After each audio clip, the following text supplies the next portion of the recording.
Là, on se retrouve avec Parigo, porte-parole des Ultra Richters actuellement. Et du coup, le rassemblement s'est bien passé? Ouais, ça va. On était, d'après la journaliste de France Bleu, on était entre 150 et 200, donc je suis plutôt d'accord avec son chiffre, c'est bien. Donc voilà, on est satisfait, ça s'est passé dans la bonne ambiance, avec comme d'habitude des petites actions symboliques qui vont faire parler un petit peu, je pense, donc voilà, on est content. Et justement, 150 et 200 personnes, c'est bien plus qu'on attendait aujourd'hui, donc on est quand même satisfait. Toi, tu es satisfait de ce chiffre? Ah ouais, on a eu un peu peur, hein, quand on a vu la météo, quand on a vu... c'est jamais évident de se mobiliser, surtout avec la crise sanitaire actuelle, donc 150, on va rester sur ce chiffre-là, 150 c'est bien. Pour terminer, même si Vincent nous connaît, tu peux présenter un petit peu les Ultra Richters rapidement? Oui, donc groupe créé en 2002, donc là 18 ans, bientôt 19. Voilà, 60-70 membres cette année, mais c'est un peu compliqué, on n'a pas vraiment d'adhésion, mais voilà, c'est un groupe qui va rester fidèle, qui a quelques galères tout le temps, mais qui est toujours là et qui sera toujours là, j'espère en tout cas. Bon, le but c'est simple, hein, comme vous avez tous vu, le 27 septembre, on a organisé le lancement du ciel. Il a bien reçu quelques jours plus tard. De son domicile, bon, il a été le chercher à la poste, mais il a bien reçu. Donc ensuite, on lui a eu un préavis d'un mois. Ça tombe bien, ça se termine un dimanche et ça se termine aujourd'hui. Donc aujourd'hui, c'est son licenciement fictif. Malheureusement, en espérant que prochainement on pourra faire son départ réel.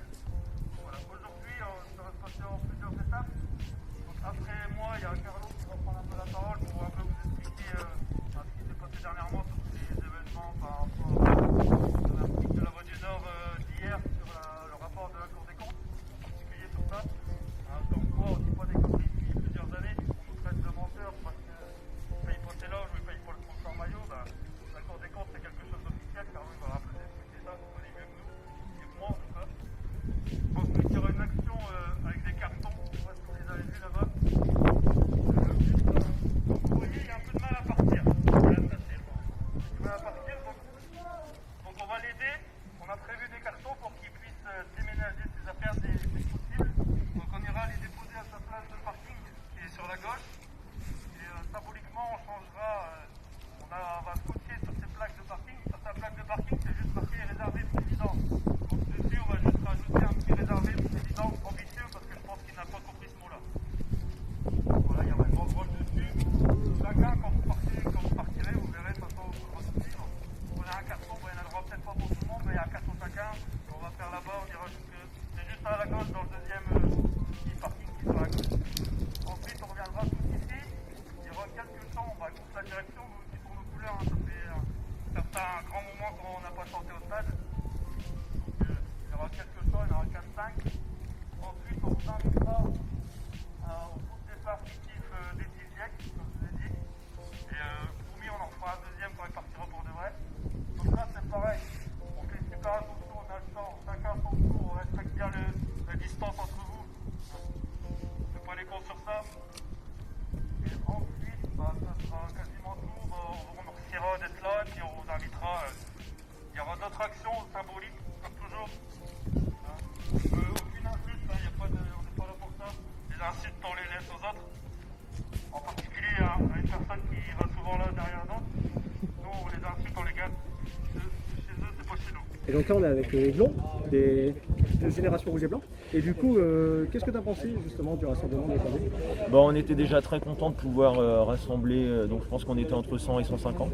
Donc compte tenu du contexte sanitaire et puis de l'actualité, c'était plutôt pas mal d'arriver justement à regrouper ça. C'était aussi la première action physique depuis un petit moment. Donc c'est bien, ça s'est fait comme on le voulait, de façon ludique, conviviale, sans violence. C'est très bien. Maintenant, ce qui nous intéresse déjà, c'est la suite à donner. Justement, entre 150 et 200 personnes, c'est un chiffre qu'on attendait, là c'est pas qu'on n'attendait pas, mais c'est juste qu'on attendait un petit peu moins, et là c'est quand même une bonne surprise. Ouais, c'est effectivement plutôt pas mal. Ça montre qu'il y a encore des gens qui ont envie de se bouger, qu'il existe encore de la passion autour de VA. Bon, ça c'est plutôt encourageant. Et Diziach n'arrive pas à populariser le public, donc c'est très bien. Et la politique de la terre brûlée ne s'applique pas forcément en tribune et c'est très bien. Et du coup, pour finir en quelques mots, tu peux nous présenter un petit peu les GRB? Ouais, la Génération Rouge et Blanc, c'est une association qui a été créée en 2004, donc qui a fêté l'année dernière ses 15 années d'existence. On est cette année un peu plus de 95 quartés, donc ça c'est aussi un autre point positif parce que malgré c'est 7 années de purge, on arrive encore à mobiliser du monde, toutes générations confondues. Ça, c'est vraiment ce qui fait notre fierté dans le groupe, c'est qu'on rassemble notre plus jeune quartier doit avoir cette année 14-15 ans, et puis le plus vieux a plus de 70 ans. Donc ça, c'est vraiment une histoire qu'on aime bien, toutes générations confondues, réunies autour de la passion de VA, donc c'est très bien, super fier.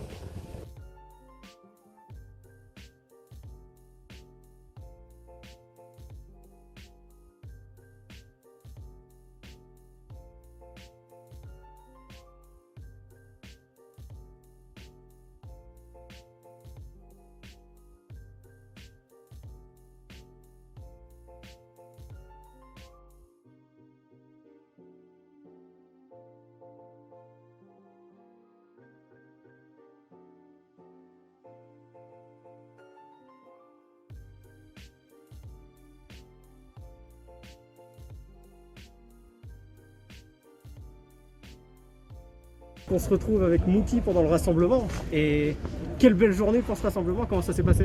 Bah, ça s'est bien passé, on était assez nombreux et on avait du temps correct et les gars se sont bien mobilisés, il y avait des filles aussi, donc c'était impeccable. Moi je suis très content, ça s'est bien passé, on a fait toutes les actions qui étaient prévues, elles se sont bien déroulées. Donc c'était une bonne journée, une bonne après-midi. Et t'es satisfait au niveau du monde qui est venu Ouais, bah on était, je sais pas, peut-être 100, entre 100 et 150 personnes, c'est bien, c'est positif, quoi. Bon, c'est toujours difficile de se mobiliser, parce que bon, on sait très bien que c'est un président, un actionnaire majoritaire, on ne peut pas partir comme ça. Donc c'est bien qu'il y ait des gens qui t'aient mobilisé.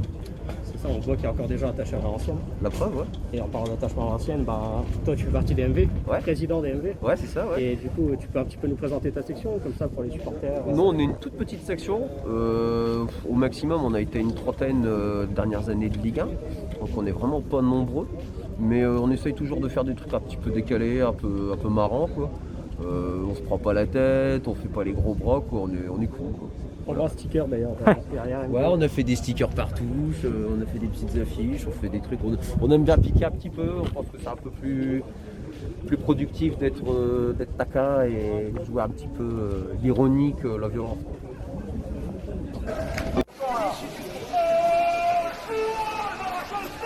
Un jour à la réserve, en tribune de fer, je t'ai vu jouer, et tu avais gagné. La vie se jouera.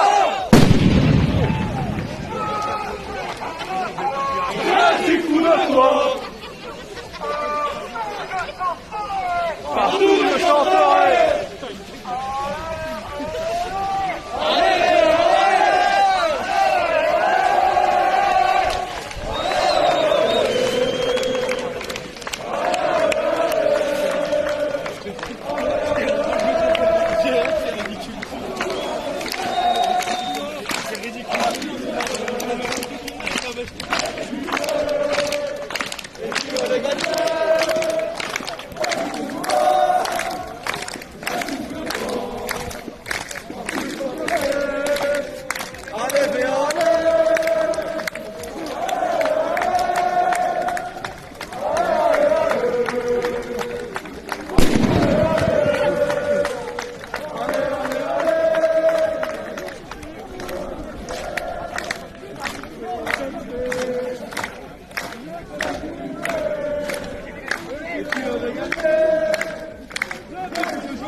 Di Carlo du collectif Nova.